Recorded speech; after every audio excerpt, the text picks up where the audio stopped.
Баршаңызға сәлем, сіздермен бірге Жансая. Бүгін біз осындай бала кезіміздегідей сүтті коржиктар дайындайтын боламыз. Менің арнамнан түрлі рецепттер табасыздар, сондықтан жазылып лайк басуды ұмытпаңыздар. Бұл коржиктардың дәмі өте ерекше, тәтті, бала кезде есімізге салады. Міндетті түрде дайындап көріңіз. Ол үшін ең алдымен біз сүтімізге берілген мөлшердегі қантымызды салып, ерігенше жақсылап орташа отқа қоямыз. Әбден ерітіп аламыз, қайнатпаймыз, бірақ осылай ерітіп, барлық қантымыз еріп қайнай бастағанда астын өшіріп, оған салқын 4-3 туралған сары майымызды саламыз. Сары майымызды жаңағы қантпен жақсылап тұрып араластырып аламыз. Кейін оны бос ыдысымызға құйып, үстіне бір жұмыртқамызды жақсылап тұрып араластырып аламыз. Яғни жеке салмай, бірінші жақсылап араластырып аламыз. Ағы мен сарысын араластырып алғаннан кейін осы жұмыртқамыздың жартысын ғана қосамыз. Біз массамызға барлығын емес, тек бізге жартысы ғана қажет болады.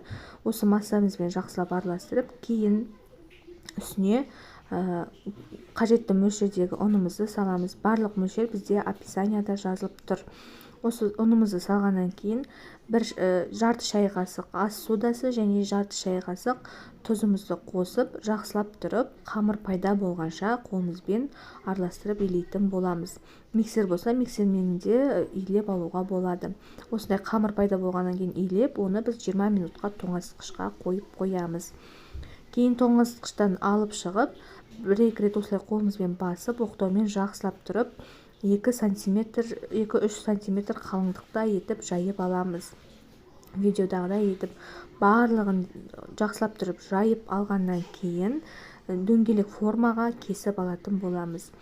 Мен осындай етіп кесіп алдым. Осыларды ыдысымызға салып, бетіне жаңағы қалған жұмыртқаны жағып, жартысын алып қалдық қой, сол жұмыртқаны жағып, 180 градуста 30-35 минут духовкада жақсылап тұрып пісіріп аламыз. Барлығын